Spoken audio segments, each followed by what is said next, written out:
वैशम्पायन उवाच भूत्वा नारायणो योगी सप्तमूर्तिर्विभावशो गभस्तिभिः प्रदीप्ताभिः संशोषयति सागरान् पीत्वार्णवास्य सर्वांस नदी ऊर्पांश्च सर्वशः पर्वतानां च सलिलं सर्वं पीत्वा च रश्मिभिः।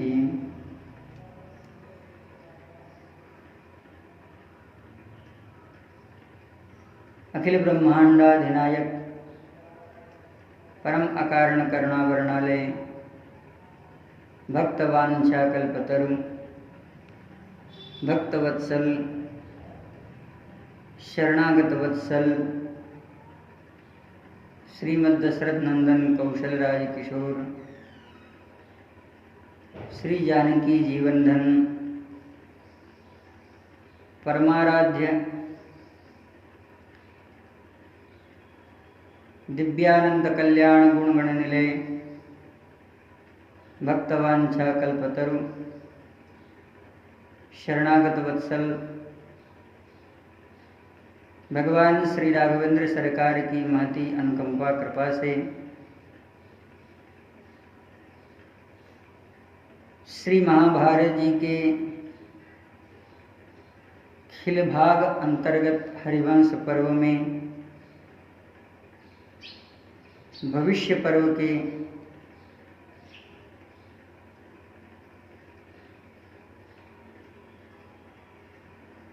अध्यायीकरण में भगवान की महती कमनीय लीला का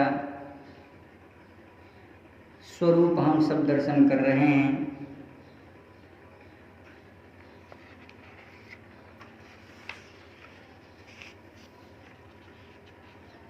भगवान ने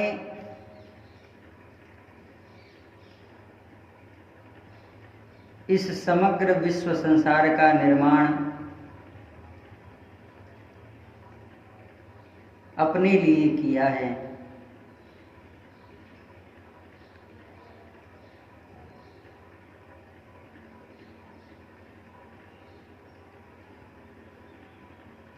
स सदैवाग्र मेवासीत। भगवान के कमनीय कांत दिव्य विग्रह का निर्वचन करते हुए वेद भगवान कहते हैं, हे प्रभु, आपका जो स्वरूप है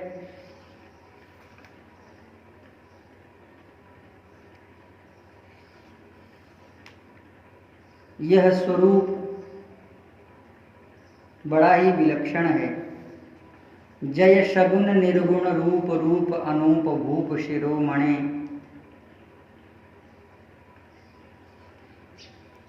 हे प्रभु, इस समग्र संसार में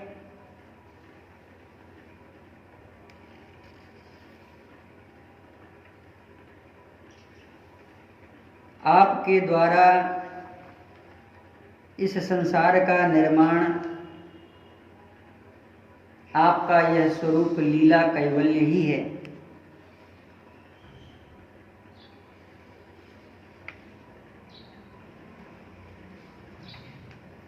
यद्यपि आप स्वयं आत्मा राम हैं, लेकिन फिर भी हे प्रभु, अपनी लीला के लिए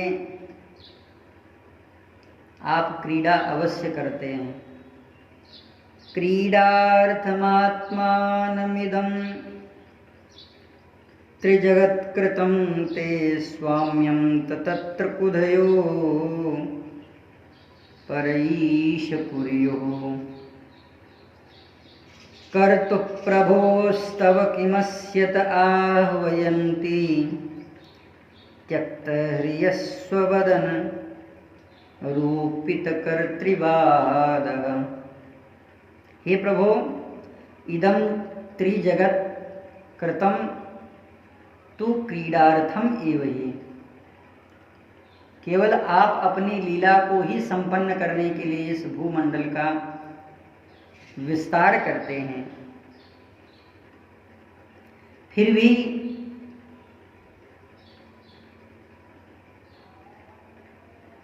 आपके विलक्षण जो लीला कैवल्य बपू है, उससे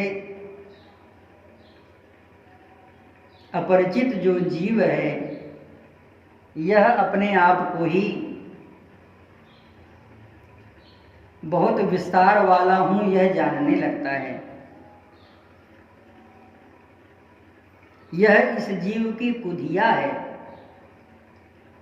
बुद्धि का जो भ्रम है। कर्तु प्रभोस्तव किमस्यत आह्वयन्ति। यद्यपि जो सत्कर्म करते हैं वह भी आप हैं, और उससे जो परे हैं असत कर्म है वह भी आपका ही स्वरूप है। हे प्रभो, त्यक्तः ह्रियास्त्वव अवरूपित कर्तृवादः। यह केवल आपके ऊपर आक्षेप किया जाता है, आप में किसी भी दोष की कल्पना नहीं की जा सकती, क्योंकि दोष की कल्पना ही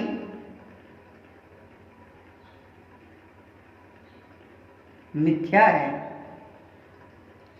इस समग्र संसार का आप निर्माण अपनी लीला जगत के लिए करते हैं।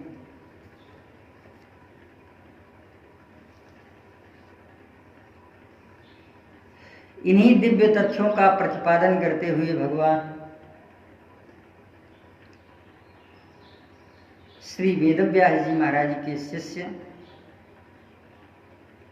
महर्षि वैशंपायन कह रहे हैं, महाभूतपतिर्देव पंचभूतानि भूतकृत जगत संहारणार्थाय कुरुते वैशसं महत्। हे राजन,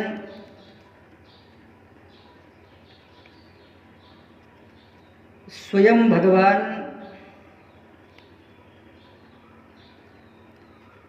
इन भूतों की सृष्टि करते हैं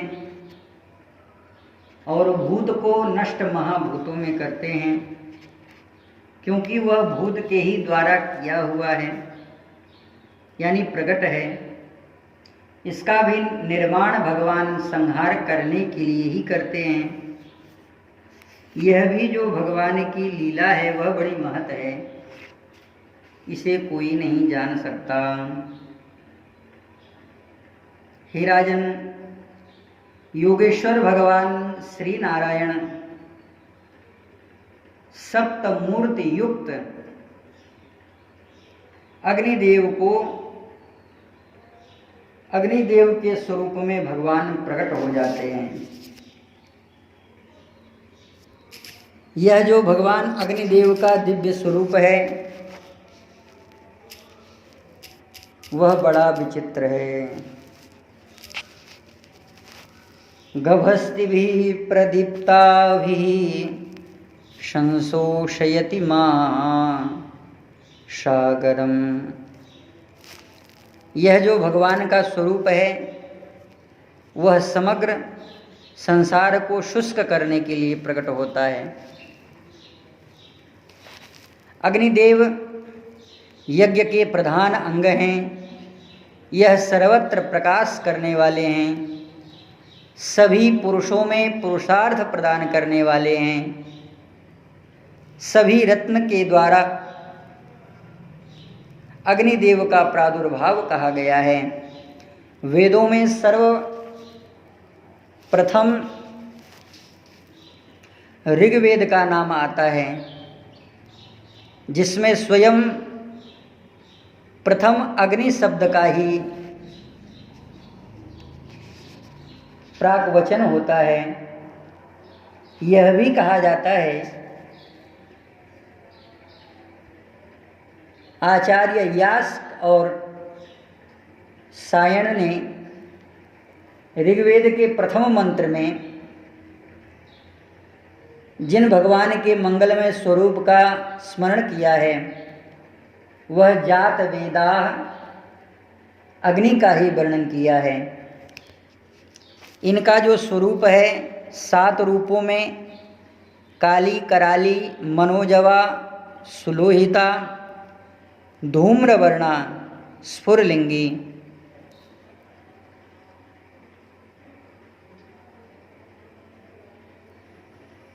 अग्निदेव के जो बीज मंत्र हैं वह रम है।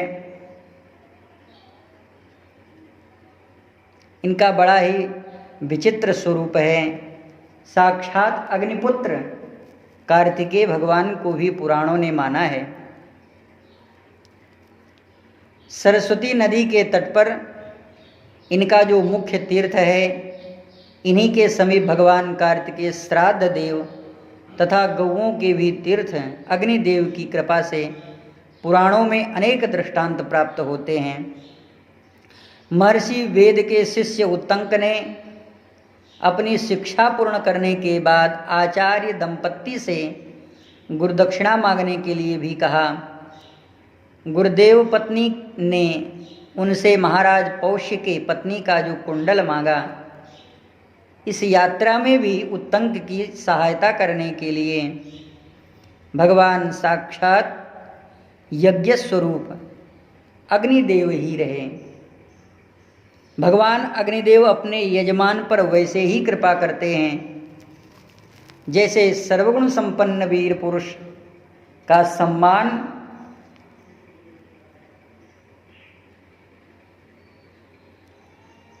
राजा करता है।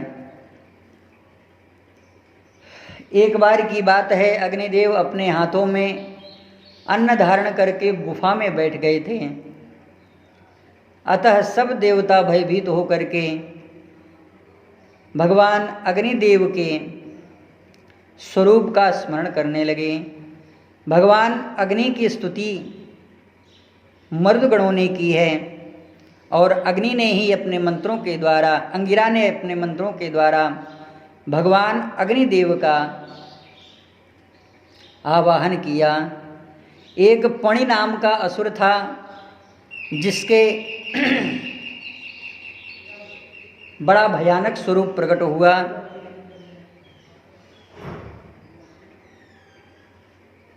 और देवताओं ने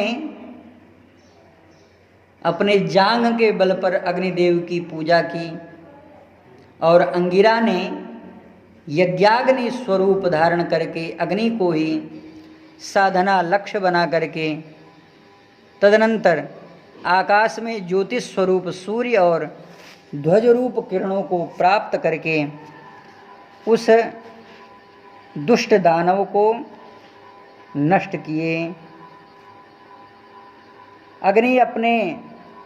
अग्नि और सोम ने युद्ध में वृषय की संतान को नष्ट कर डाला तथा पणि नाम के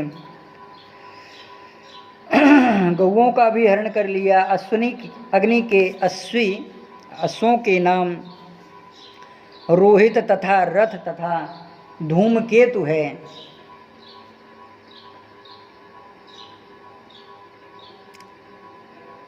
श्री महाभारत जी के अनुसार अग्निदेव को श्राप भगवती पार्वती ने ताड़कासुर के वध के समय कहा दिया था। अग्निदेव ने भगवान शिव के उस ब्रह्म तेज को लेकर के भगवती गंगा में प्रवाहित किया और भगवती गंगा ने सप्तऋषियों के पत्नियों के हृदय में उस तेज को धारण कराया। पुनः इसी तेज के माध्यम से भगवान अग्निदेव का प्रादुर्भाव हुआ। श्री महाभारत जी के ही अन्य प्रसंगों में भृगु पत्नी पुलोमा का जब अपहरण पुलोमन नाम के राक्षस ने किया, उस समय भृगु अनुपस्थित थे। वह पुलोमा को लेकर के जब चला गया तो यज्ञाग्नि से ही महर्षि भृगु ने उसके पता को जाना। उस समय श्री भृगु जी महाराज कह रहे हैं, केनासि रक्षसे तस्मै कथिता त्वां जिहीर्षसे नहि त्वां वेद तत्रक्षो मदभार्या चारुहासिनी। हे कल्याण,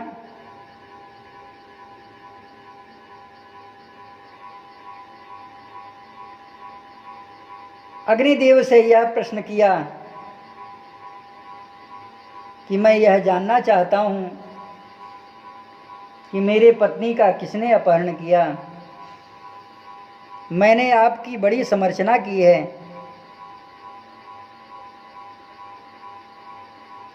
हे अग्निदेव, आप यह बताएं किस दुष्ट ने ऐसा कार्य किया है।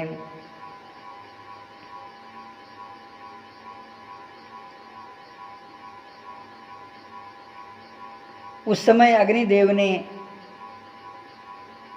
महर्षि भृगु से जो सत्य बात थी वह बताई।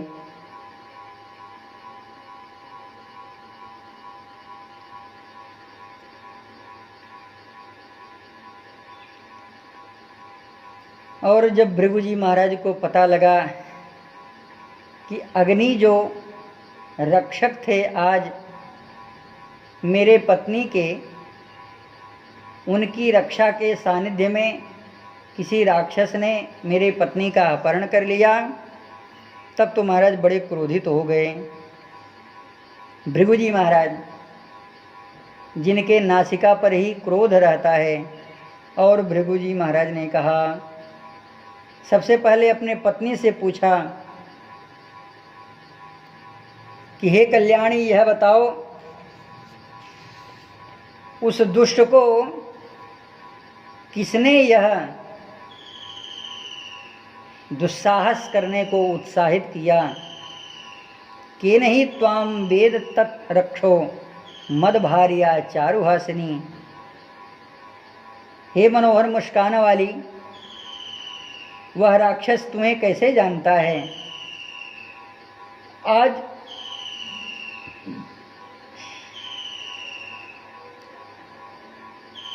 जिसने तुम्हारा परिचय उस राक्षस को दिया है, आज वह मेरे द्वारा श्रापित हो जाएगा। बेचारी पुलोमा घबरा करके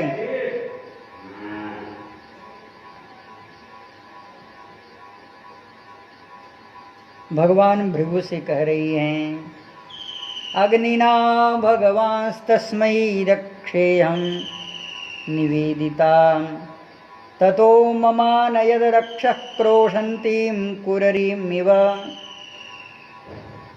अग्निदेव ने ही उस राक्षस को यह बताया, मेरा परिचय दिया। साहं तव सुतस्यास्य तेजसा परिमोचिता। डर के मारे मैंने उस आपके मंगलमय तेज को धारण न कर पाई, वह मुझसे छूट गया क्योंकि मैं राक्षस के चंगुल में थी। महाराज, इसी तरह का अग्निदेव का जो क्रोध था वह बड़ा विकट हो गया। इसी समय भगवान भृगु ने अग्निदेव को श्राप दे दिया। सशापाग्निमतिं क्रुद्धः सर्वभक्षो भविष्यसि। ऐ अग्निदेव, तुम सर्वभक्षी बन जाओ।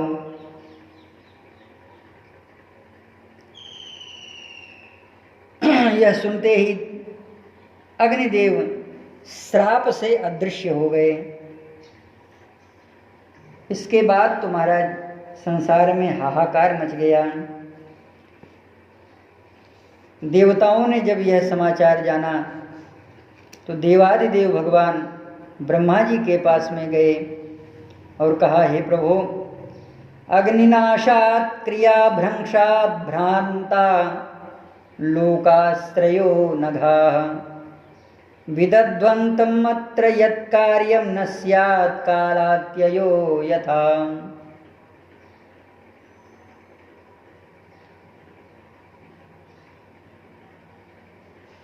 अग्नि के अदृश्य हो जाने से अग्निहोत्र आदि संपूर्ण क्रियाकलापों का लोप हो गया है। यह सारा संसार किम कर्तव्य विमूढ़ हो गया है। हे प्रभु, बिना विलंब किए कोई ऐसा कार्य करें जिससे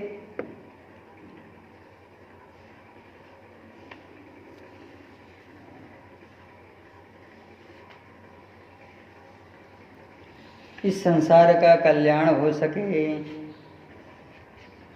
इस समय अग्निदेव को मनाने के लिए लोक पितामह श्री ब्रह्मा जी ने अग्नि के उस मंगलमय स्वरूप का स्मरण कराया है। हे तात, जिन ऋषि ने तुम्हें यह श्राप दिया है उन ऋषि के ही द्वारा आपके इस बृहत् स्वरूप का विस्तार किया गया है। हे हुतासन, यहाँ समस्त लोकों की सृष्टा और संहारक तुम ही हो। तुम ही तीनों लोकों को धारण करने वाले हो। संपूर्ण क्रियाओं के प्रवर्तक भी तुम ही हो। अतः तुम ऐसा करो जिससे अग्निहोत्र आदि जो क्रियाकलाप हैं वह लोप हो रहे हैं, उन्हें तुम बचा लो। न त्वां सर्वशरीरेण सर्वभक्षत्वमेष्यसि अपाने ह्युर्चिषे यास्ते सर्वभक्षन्ति तासिकीन्। हे तात, तुम सारे शरीर से सर्वभक्षी नहीं रहोगे। हे अग्निदेव, तुम्हारे अपान देश के द्वारा जो ज्वालाएं प्रकट होंगी वे सब सर्वभक्षी होंगी। इसके सिवा जो तुम्हारी क्रव्याद मूर्ति है, कच्चा मांस या मुर्दा खाने वाली जो चिता की अग्नि है, वह सब कुछ भक्षण करेगी। जैसे सूर्य की किरणों से स्पर्श होने पर भी वस्तुएं शुद्ध मानी जाती हैं, उसी प्रकार तुम्हारी ज्वाला से दग्ध होने पर भी सब कुछ शुद्ध हो जाएगा। हे अग्निदेव, तुम अपने प्रभाव से ही प्रकट हुए हो और उत्कृष्ट तेज समन्वित हो। हे विभो, अपने तेज से ही महर्षि के उस श्राप को भी सत्य करो, क्योंकि अगर श्राप देने वाला समर्थ को श्राप देता है और वह समर्थ श्राप को स्वीकार नहीं करता है तो जो श्राप देने वाला है वह नरक में चला जाता है। इसलिए नारद जी महाराज भगवान से बार बार कह रहे थे, मृषा होई मम श्राप कृपाला। भगवान ने कहा, नारद जी, अगर मैं तुम्हारे श्राप को झूठा कर दूंगा तो तुम मेरे भक्त हो, तुम्हें नरक जाना पड़ेगा। ये मैं नहीं चाहता। अब भगवान अपनी रजामंदी दे रहे हैं कि मम इच्छा कह दीन दयाला, मोर श्राप करी अंगीकारा,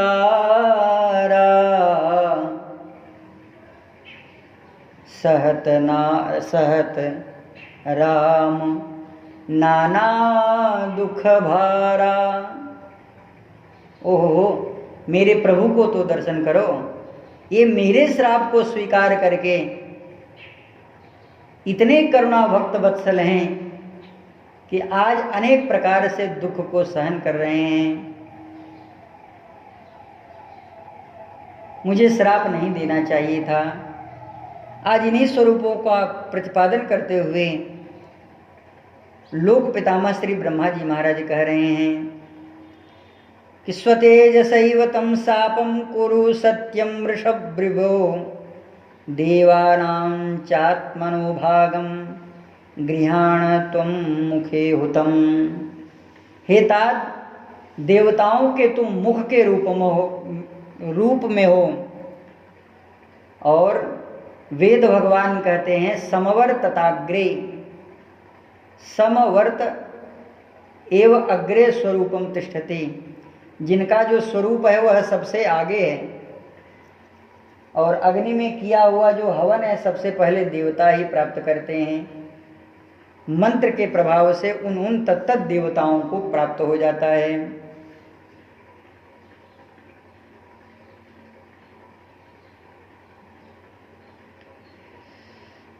और उस समय लोक पितामह श्री ब्रह्मा जी महाराज ने अग्निदेव को शांत किया है। दिव्यं देवा मुदिते मुमुदिरे भूत संगस्य लौकिका अग्निश्च परमां प्रीतम अवाप हत कल्मषः। जैसे शीतल अग्निदेव हो गए थे, उन अग्निदेव को पुनः प्रकट किया। यह भगवान अग्निदेव का बड़ा बृहद स्वरूप है और अन्यान्य ग्रंथों में भी भगवान अग्निदेव के मंगलमय चरित्रों का स्वरूप प्रकट हुआ है। स्वयं इसी पर्व के अंतर्गत, भविष्य पर्व के अंतर्गत ही संबर नाम के असुर को मारने के लिए देवताओं का जो समूह था वह देवगुरु बृहस्पति के साथ उस दुष्ट को मारने के लिए प्रयत्नरत था।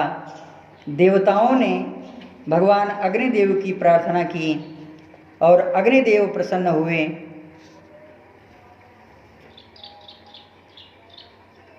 इनके बृहद स्वरूपों का वर्णन देवताओं ने स्वयं किया है। स्वयं प्रभायां शांडिल्या यः पुत्रो हव्यवाहन हिरण्यरेता पिंगाक्षो देवहूतो हुतासनः रोहितो लोहितो ग्रीवो हरता दाता हविः कविः पावको विश्वभुग्देवः सर्वदेवानन प्रभुः लोकसाक्षी द्विजहुतः सदर्चिस्मान् वषट्कृत् हव्यभक्षः समीगर्भः स्वयोनि सर्वकर्मकृत्।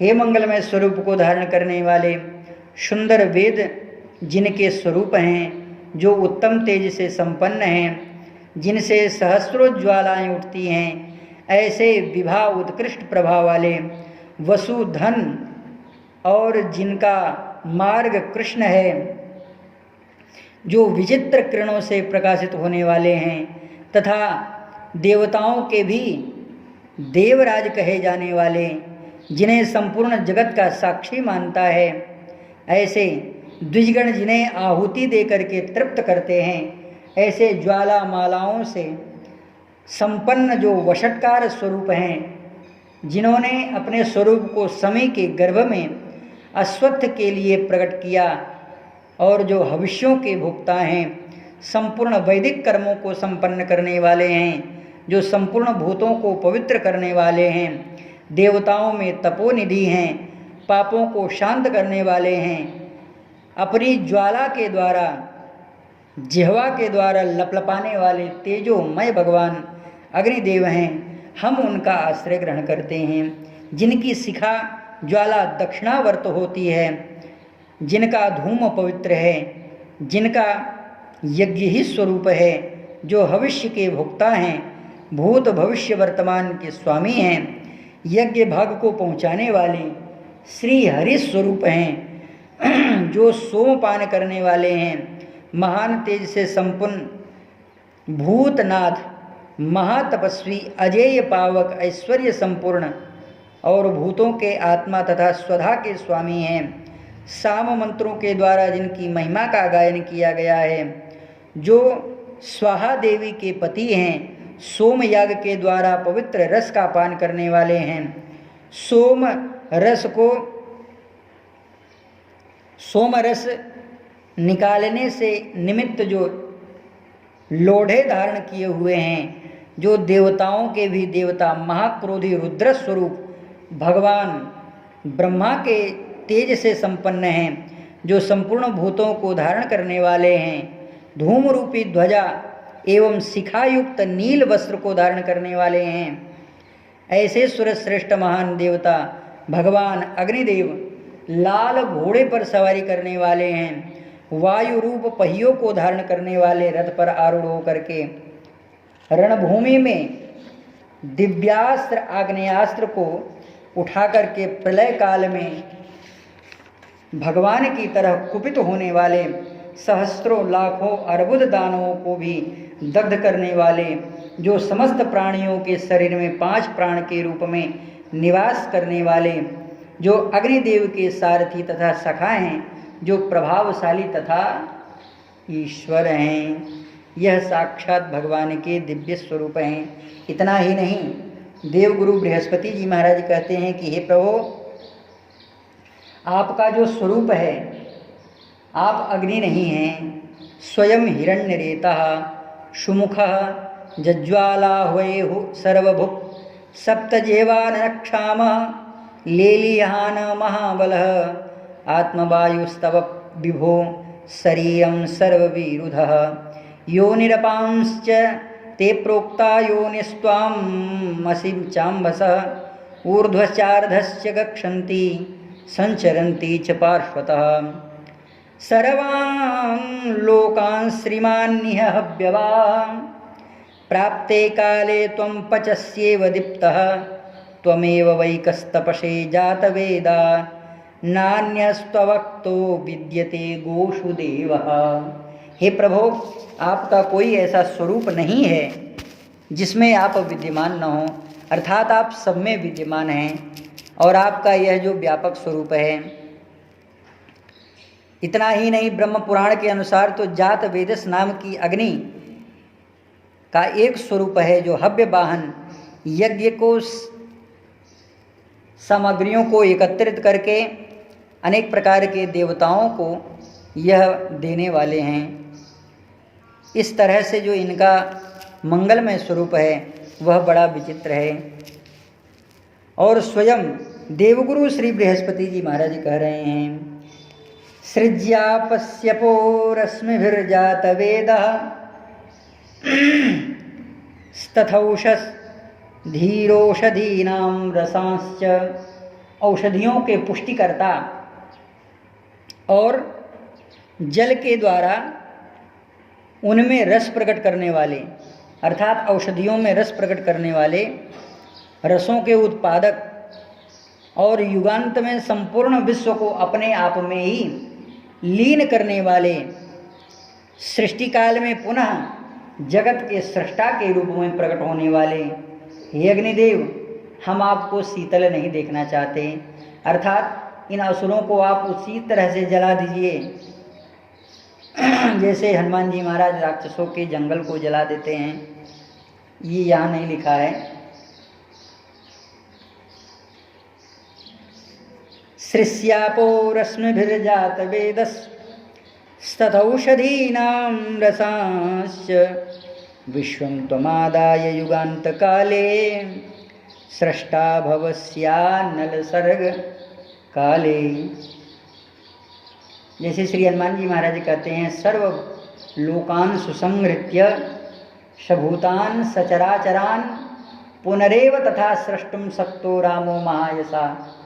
हे रावण, यह जो तुम अपनी लंका को देख करके परेशान हो कि मैं अपनी लंका में बस करके अपने जीवन को बचा लूँगा, तो सावधान, सर्वलोकान सुसंहृत्य सभूतान सचराचरान, और एक भी इंच रत्ती भर भी इधर उधर नहीं होगा। सभूतान सचराचरान पुनरेव तथा सृष्टुम, पुनः उसी तरह से भगवान श्री राम उसे प्रकट कर सकते हैं। सक्तो रामो महायशाह, यह केवल जो दिव्य प्रभाव है अग्निदेव का, जब साक्षात भगवान प्रलय के स्वरूप को धारण करते हैं तो 7 रूपों में परिवर्तित हो जाते हैं और 100 जगह आग लगा देते हैं। इसका वर्णन आगे के स्वरूप में दर्शन करेंगे। गभस्तिभिः प्रदीप्ताभिः संशोषयति सागरान, सबसे पहले 7 रूपों में प्रकट होकर के समुद्र के जल को भगवान सोख लेते हैं। सारे समुद्र, नदियाँ, कूप और पर्वतों का संपूर्ण जल अपने किरणों के द्वारा पी करके पृथ्वी के सहस्त्रों टुकड़े कर देते हैं। अंड कटाह अमित लयकारी, काल सदा दुरतिक्रम भारी, भीत्वा सहस्त्रस्य चैव महिम नीत्वा रसातलम, जब यह पृथ्वी टूट जाती है 100 टुकड़े करने के बाद भगवान रसातल में प्रवेश कर जाते हैं। और महिम नीत्वा रसातलम, इस पूरी पृथ्वी को लेकर के चले जाते हैं। कैसे लेकर के जाते हैं? क्लीदम रसा तलगतम कृष्णम पिबेत रसमुत्तमम, इस पृथ्वी को एकदम रसयुक्त कर देते हैं, क्लीब कर देते हैं, भीगा हुआ कर देते हैं। अपः सृजते क्लेदम अक्लेदम ददाति प्राणिनाम ध्रुवम, ततः सर्वम अरविंदाक्षम आदत्ते पुरुषोत्तमः। प्राणियों को निश्चित रूप से जो कुछ देते हैं वह सब प्रलय काल में वे ही कमल नयन भगवान पुरुषोत्तम उसे ले लेते हैं। वे श्री हरि बलवान वायु रूप होकर के संपूर्ण जगत को कंपित करने लगते हैं। उस वायु के द्वारा देवताओं के भी प्राण का संचरण होता है। वायुस्य बलवान भूत्वा स विधूया खिलम जगत, प्राणोदयम सुराणाम च वायुनाम कुरुते हरिम। इसलिए तो श्री ध्रुव जी महाराज के चरित्र में यह वर्णन है कि जब श्री ध्रुव जी महाराज प्राणायाम संपन्न करके ध्यानस्थ भगवान के समाधि में लीन हो जाते हैं तो उस समय श्री देवताओं का बड़ा ही मंगलमय स्वरूप प्रकट होता है। वे सब दौड़ करके जाते हैं और कहते हैं कि हे प्रभु, ये क्या हो रहा है? हम लोग यह नहीं जान पा रहे हैं कि यह कैसे हमारे प्राण वायु रुक रहे हैं। हे प्रभु, जब हम आपके मंगलमय स्वरूप का दर्शन करते हैं और अपने स्वरूपों को बचा नहीं पाते हैं तब हमें भय उत्पन्न होता है। नैवम विदामो भगवन प्राणरोधम, हमारा जो शरीर है वह तो शाश्वत है लेकिन प्राणरोधम हो रहा है। चराचरस्याखिल सत्वधाम्ने विधेहि तन्नो वृजनाद् विमोक्षम, प्राप्ता वयम त्वाम शरणम शरण्यम। भगवान ने कहा, घबराओ मत, माँ भैष्टबालम तपसो दुरत्यया, निवर्तयिष्ये प्रतियात स्वधाम, यतो हि वै प्राण निरोध आशीत्, औत्तानपादर्मयि संगतात्मा। समस्त प्राण को लेकर के, प्राण वायु को लेकर के वह जो औत्तानपादी है यानी श्री ध्रुव जी महाराज हैं, उन्होंने मेरे हृदय में प्रवेश कर लिया है और वे मुझे मेरे स्वरूप को दर्शन करने के लिए अपने आत्मा को मुझ में तदात्म भाव से प्रतिष्ठित हो चुके हैं। मैं संपूर्ण जगत हूँ और उनके वायु रोधन से यह जो आपकी समस्या है वह उत्पन्न हो गई है। यतो हि वा प्राण निरोधम, वही तुम्हारे प्राण निरोधन का कारण बन रहा है। औत्तानपादे मयि संगतात्मा, अत्यंत वात्सल्य से भरा हुआ एक शब्द है यहाँ पर। माँ भैष्ट बालम तपसो दुरत्यया, अरे देवताओं, एक छोटे से बालक से तुम डर गए। माँ भैष्ट बालम तपसो दुरत्यया,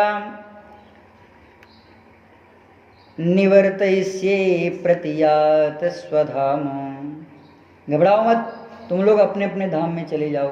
देखो, जब भगवान अवतार लेते हैं तब भी यही समस्या आती है कि सारे देवता अपने अपने धाम में चले गए। सुर समूह विनती करी, पहुँचे निज निज धाम, तब जग निवास प्रभु प्रगटे अखिल लोक विश्राम। यहाँ पे भगवान कह रहे हैं प्रतियाम स्वधाम, अपने अपने धाम में चले जाओ यहाँ से, क्योंकि अब मैं अपने भक्त का दर्शन करने के लिए जा रहा हूँ। वायुस्य बलवान भूत्वा स विधूयाखिलम, जगत प्राणादयम सुराणाम च वायुना कुरुते हरि। इस समय भगवान अपनी समस्त शक्तियों को एकत्रित करके उस वायु को सभी शरीरों से खींचने लगते हैं। ततो देवगणानां च सर्वेषामेव देहिनां, जो भी शरीर धारण करने वाला है, ये चेन्द्रिय गणा सर्वे ये चान्ये च यतोद्भवा, पूयं ग्राणं शरीरं च पृथक् पृथ्वीमाश्रिता गुणा। हे राजन,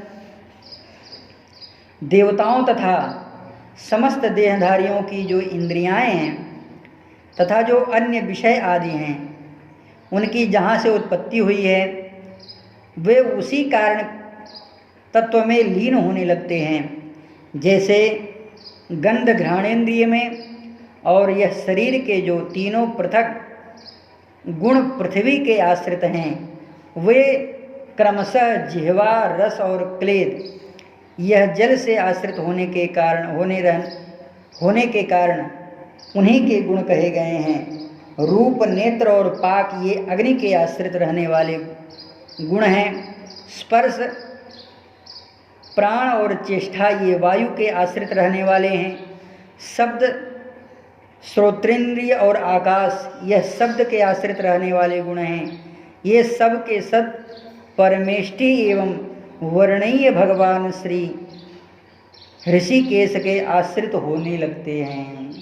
अर्थात भूतों का स्वरूप महाभूतों में और तन्मात्राओं का जो स्वरूप है पंच तन महामात्राओं में सम्मिलित होने लगता है।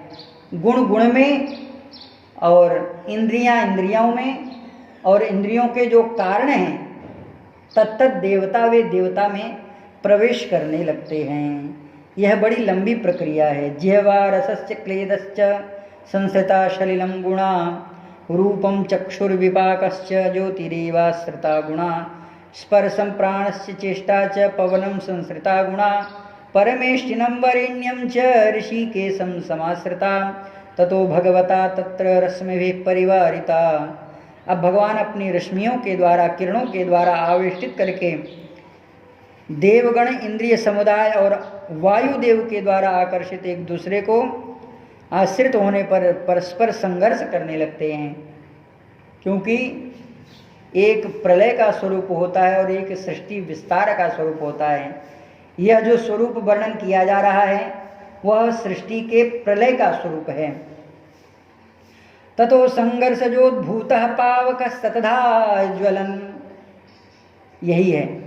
अब 100 जगह पर आग लग गई है और चारों तरफ जो जल रहे हैं, कुछ जलने का जो स्वरूप है जब धीमा पड़ने लगता है तब भगवान प्रलय काल की जो संवर्त अग्नि है उसे प्रकट कर देते हैं। तेषां संघर्षण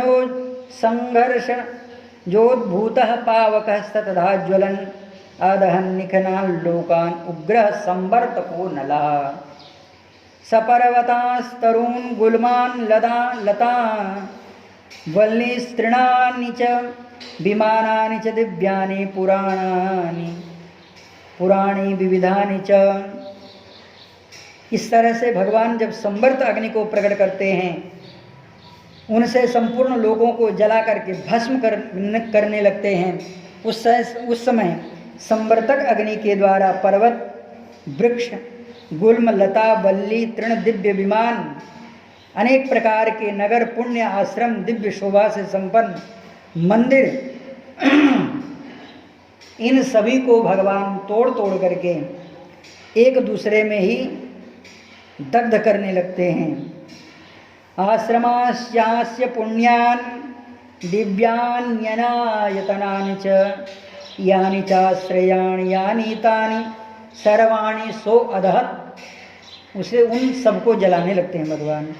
भूमिस भस्मीभूतास्ततः सर्वान् लोकान् लोक गुरुर्हरि भूयो निर्व्यापयामास जलयुक्तेन कर्मणा।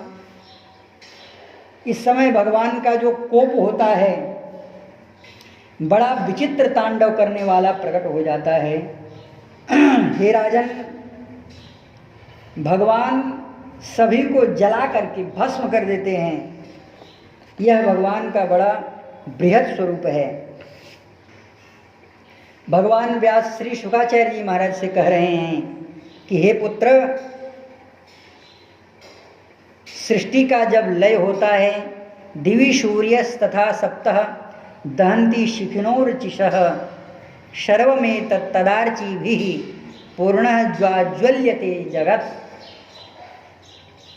हे तात, जब प्रलय का समय आता है उस समय आकाश के ऊपर भगवान सूर्य और नीचे 7 ज्वालाओं का प्रकट स्वरूप होता है जो पूर्ण संसार को भस्म करने लगता है। उस समय यह सारा संसार ज्वालाओं से व्याप्त होकर के जाज्वल्यमान दिखने लगता है।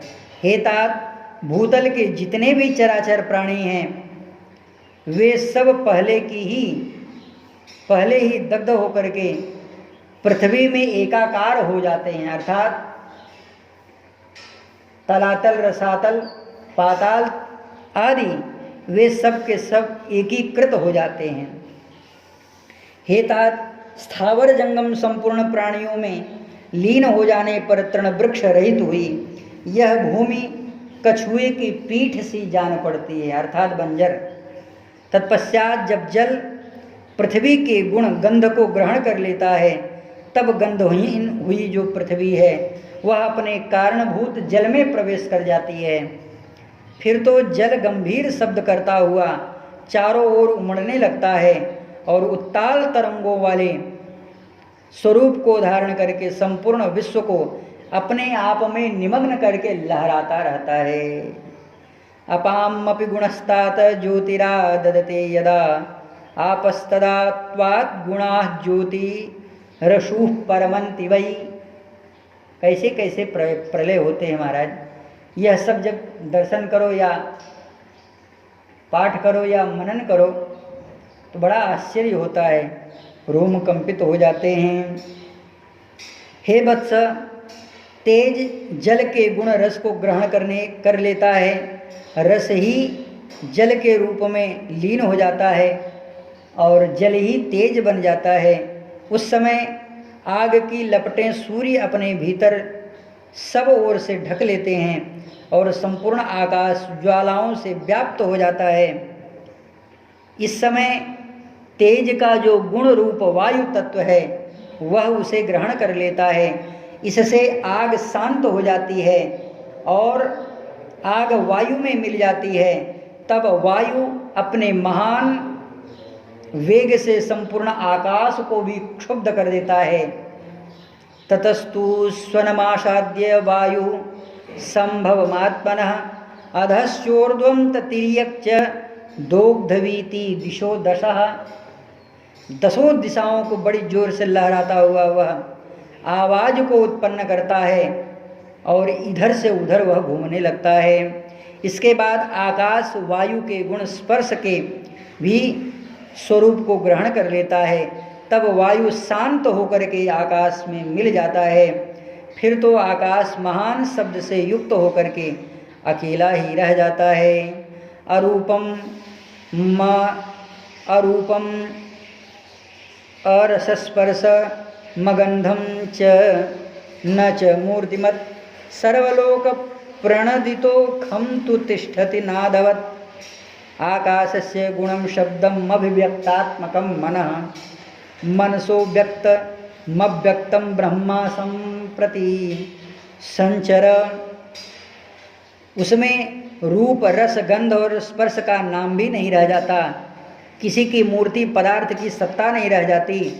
जिसका शब्द सभी लोकों में निनदित होता रहता था, वह आकाश भी केवल शब्द गुण से युक्त हुआ शेष रह जाता है। तत्पश्चात दृश्य प्रपंच में व्यक्त करने वाला केवल अब मन रह जाता है।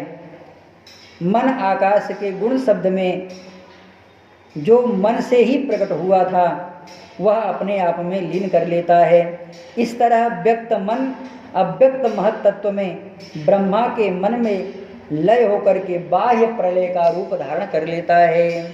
महाप्रलय के समय चंद्रमा व्यक्त मन को आत्मगुण में प्रविष्ट करके संपूर्ण स्वयं को ग्रस लेते हैं।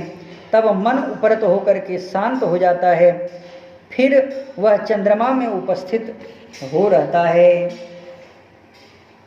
तत्पश्चात संकल्प अव्यक्त मन दीर्घ काल में ही उस अव्यक्त मन सहित चंद्रमा को अपने वशीभूत कर लेता है और पुनः समष्टि बुद्धि संकल्प को ग्रस लेती है।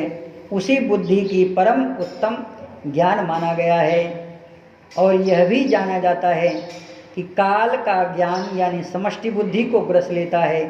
शक्ति उस काल को अपने अधीन कर लेती है, फिर महाकाल शक्ति को परब्रह्म महाकाल को ही अपने अधीन कर लेता है।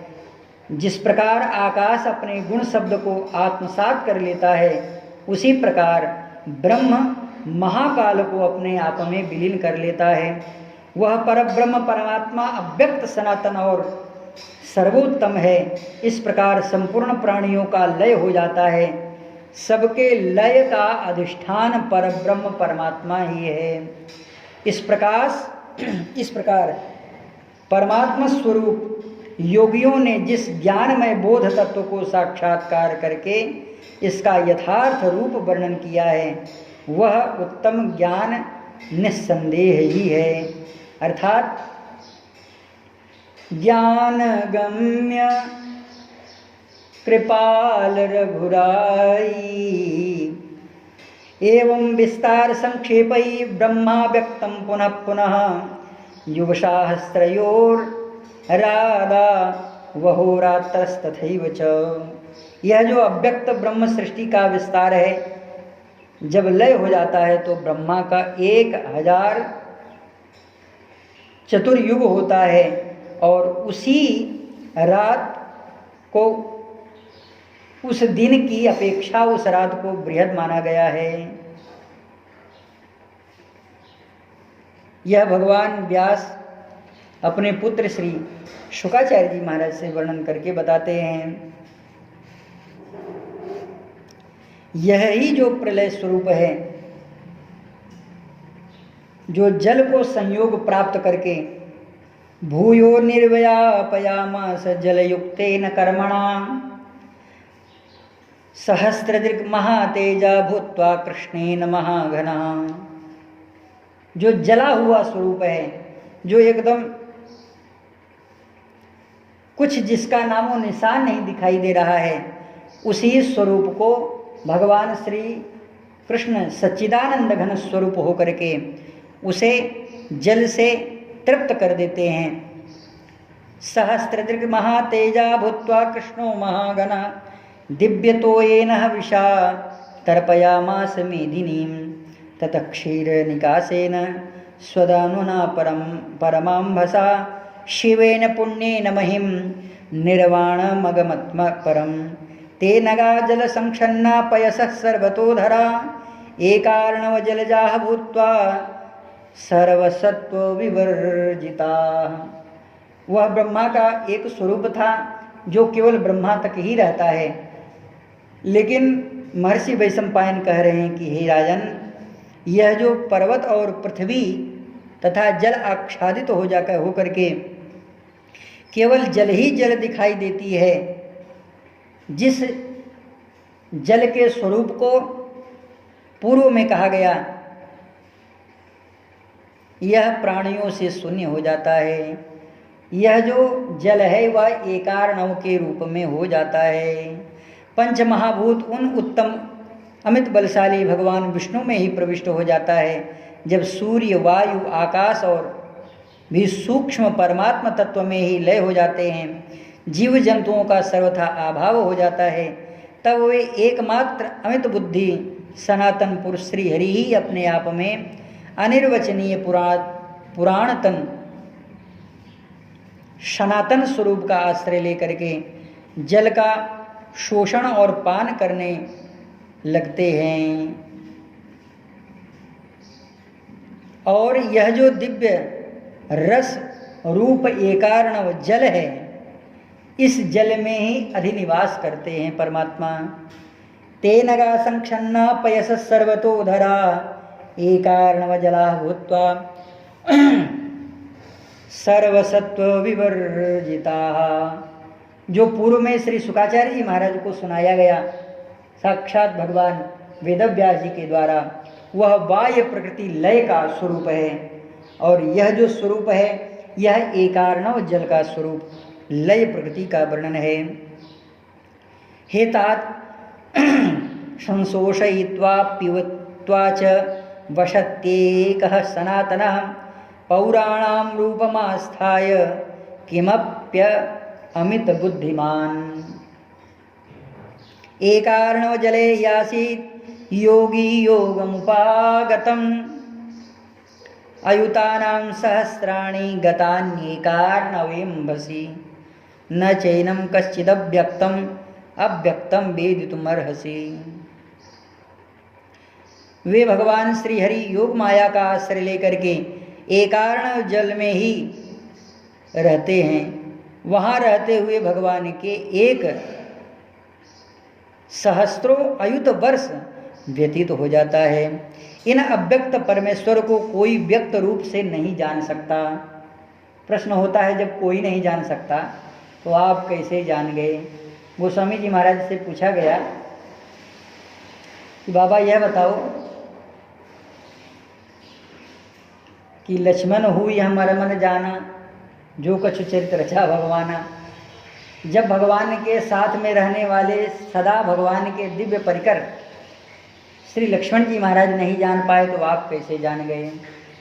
तो गोस्वामी जी महाराज कहते हैं कि शंभु प्रसाद, बहुत विस्तार है। और हमारे अयोध्या के जो संत हैं वो इसको और भी विस्तार रूप में वर्णन करते हैं, लेकिन हम संक्षेप रूप में दर्शन कर रहे हैं। शंभु प्रसाद सुमति यहुलसी रामचरित मानस कवि तुलसी। बाबा जब कोई नहीं जानता तो आप कैसे जानते हो?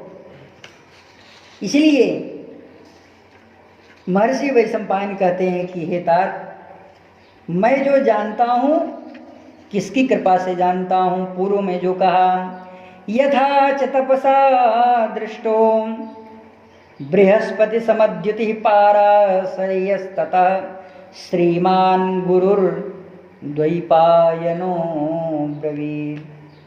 श्रोता वक्ता ज्ञान निधि कथा राम के गूढ़, किमि समुझऊँ मैं जीव जड़ कलिमल ग्रसित विमूढ़। तदपि कही गुरु बारहि बारा, समुझ परी कछु मति अनुसारा। यही स्वरूप है, क्योंकि उन महर्षि ने, उन मेरे गुरुदेव ने श्रुतम में विश्वदेवानां यद रहस्यम महर्षिणां तदिदं सर्वदेवानां तत्वतस्तत्ववादिनां। यह मुझे कृपा प्रसाद अपने गुरुदेव भगवान श्री कृष्ण द्वैपायन श्री वेदव्यास जी महाराज से प्राप्त हुआ है। न चैनम कश्चित अव्यक्तम व्यक्तम वेदितुमर्हसि। अब जन्मेजय जी एक प्रश्न कर रहे हैं, हे प्रभु आप यह बताइए इस एकार्णव जल की अवधि कितनी है? अभी पूर्व में श्री शुकाचार्य जी महाराज को वर्णन करते हुए भगवान व्यास ने कहा था कि इस जल को भी भगवान विलीन कर लेते हैं। ब्राह्मणी प्रलय में, और इसे विलीन करने के बाद इस संसार में कुछ भी नहीं रह जाता है। तो आप यह बताइए कि भगवान इस जल में कितनी देर तक निवास करते हैं, और यह पुरुष कौन है? इनके योग का स्वरूप क्या है, योगवान योगेश्वर कौन है।